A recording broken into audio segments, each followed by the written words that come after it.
Okay, let's just jump right into a pretty big, maybe even controversial idea. We're always told that being smart is the ticket, right? But what if the way we think about being smart is actually the very thing keeping us stuck? Yeah, we've all heard this a million times, haven't we? It's the classic justification for messing up. But honestly, it's terrible advice. It's a lie that sounds good, but it's incredibly costly. I mean, think about it. If you only learn lessons by touching the hot stove yourself, you're going to run out of time and skin long before you get anywhere. It is a painfully inefficient way to learn, and frankly, it's a luxury that most of us just don't have. And this leads to this hidden cost. And that cost, well, it's got a name. The dumb tax. It's every single dollar you burn, every hour you waste, learning a lesson someone else already paid for. See, the goal isn't to be smart enough to keep paying this tax. The goal is to be wise enough to avoid it altogether. And that brings us right to the heart of this whole thing, understanding the massive difference between being smart and being wise.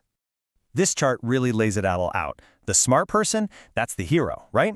They're the high-paid firefighter who rushes into the burning building and saves the day. Super impressive. But the wise person?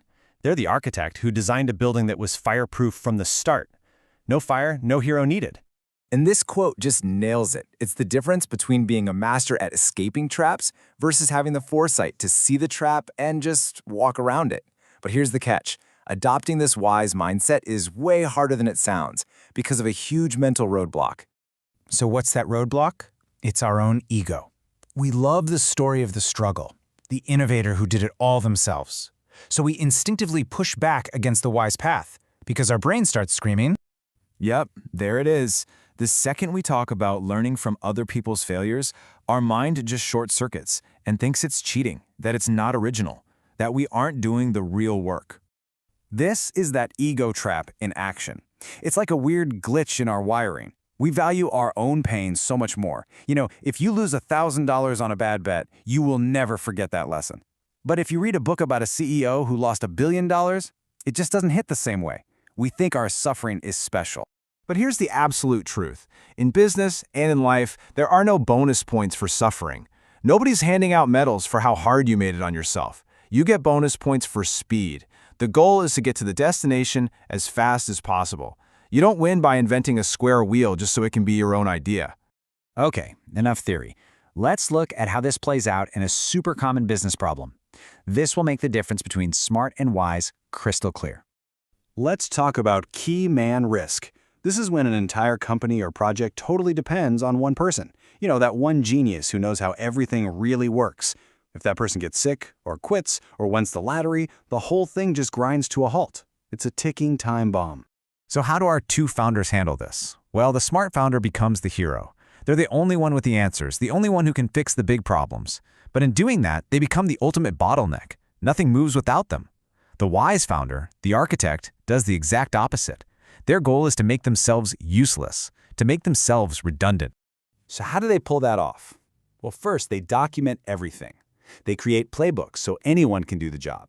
Second, they cross-train their team, building redundancy so there's never a single point of failure. And third, they create systems and frameworks so decisions can be made without them. They aren't solving the problem reactively, they're building a business where that problem can exist. Okay, so how can you actually start doing this? How do you become the wise architect instead of the smart, overworked firefighter? It all starts with changing the way you learn. Here's your mission. You're going to build a failure log. This isn't a diary to beat yourself up over your own screw-ups. No, this is your personal library of incredibly expensive lessons that other people have already paid for. And this changes everything about how you consume information. You're not reading biographies for entertainment anymore. You're a detective. You are actively hunting for the red flags, the landmines, the exact moments and bad decisions that led to someone else's disaster. You are literally downloading their most expensive lessons for the price of a book and avoiding that dumb tax every single time.